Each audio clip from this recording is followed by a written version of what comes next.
Gendarmerie nationale, bonjour. Attestation de déplacement dérogatoire, s'il vous plaît.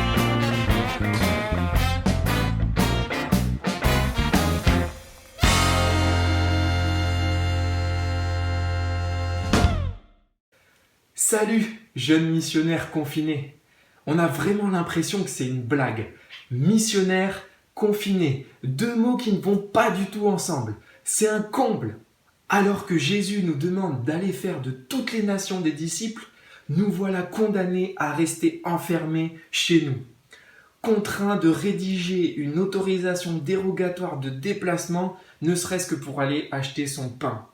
Alors qu'avant de monter au ciel, Jésus nous a envoyés jusqu'aux extrémités de la terre. Mais nous voilà confinés entre quatre murs. Avec l'association Lève-toi, nous avons depuis longtemps l'objectif que des jeunes se lèvent pour la mission. Mais au lieu de cela, nous sommes bloqués, assis, confinés chez nous. C'est un comble.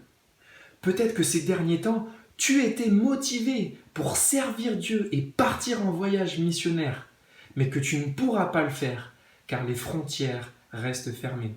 Je sais que certains d'entre vous étaient en ce moment même en train de préparer un voyage humanitaire en Afrique, mais que malheureusement vous avez été obligés d'annuler à cause du Covid-19.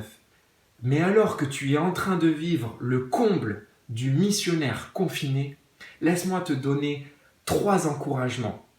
Premier encouragement, Dieu est souverain. Dieu est souverain sur tout et son plan se déroule comme prévu. Dieu n'est pas en train de se dire « mais c'est le comble ce virus ». Dieu n'est pas limité, Dieu n'est pas confiné comme nous le sommes. Et le Covid-19 fait partie de son plan. Et Dieu est aussi souverain sur la mission. Il est souverain sur sa mission. Matthieu chapitre 9 nous dit qu'il est le maître de la moisson. Alors sa moisson n'est pas compromise malgré les missionnaires confinés. Alors sois rassuré par cette vérité, rien n'échappe à Dieu. Sois assuré que dans cette période de crise sanitaire, ta vie, ma vie et la mission sont entre les mains de Dieu. Mais alors, que faire dans cette situation ? Matthieu chapitre 9 nous encourage à prier le Maître. Deuxième encouragement, prie. Puisque Dieu est au contrôle, prions. Puisqu'il est souverain, remettons-lui nos vies et nos rêves de mission entre ses mains. C'est vraiment un encouragement que j'aimerais te laisser pendant cette période de confinement.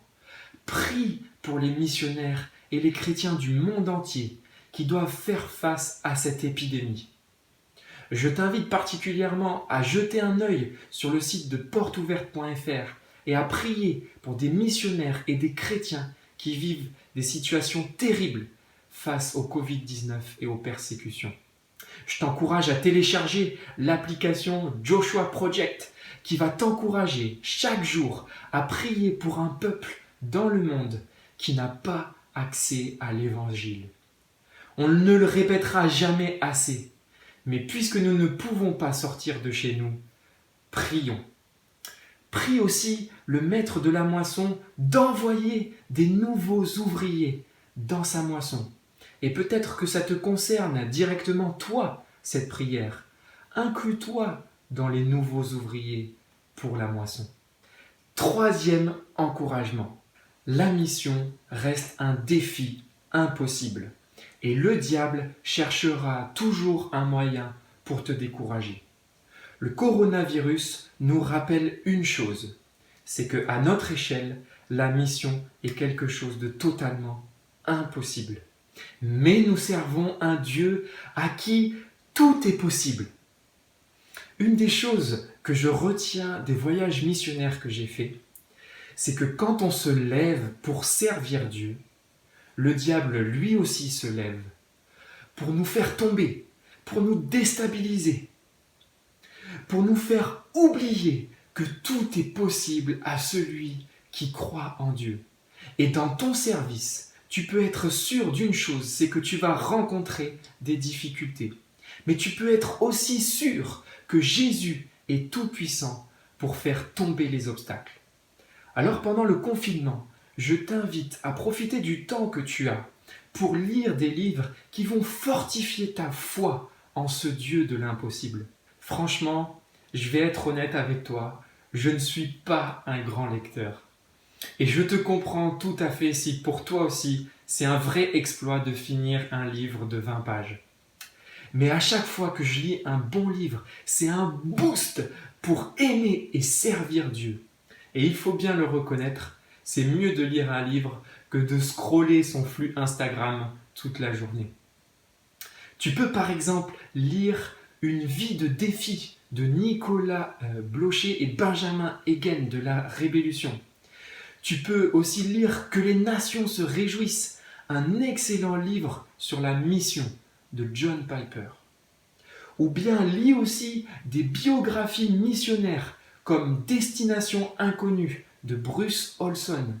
Tu seras encouragé de voir comment Dieu travaille au travers des missionnaires malgré toutes les difficultés qu'ils ont vécues. En guise de conclusion, je te donne un conseil bonus. Respecte les autorités, respecte le confinement, reste chez toi. Sois un bon témoignage en respectant tes autorités. Profite d'être enfermé, seul dans ta chambre, pour répondre à cette question. S'il n'y avait pas le Covid-19, qu'est-ce qui t'empêcherait de partir en mission? Quand l'épidémie sera passée et que tu ne seras plus un missionnaire confiné, seras-tu un missionnaire engagé? Tu peux commencer dès maintenant à te renseigner, où partir en mission, avec qui, quoi faire. Et tu peux motiver tes amis à pourquoi pas préparer un voyage pour l'année prochaine. Alors, t'es prêt pour le déconfinement ?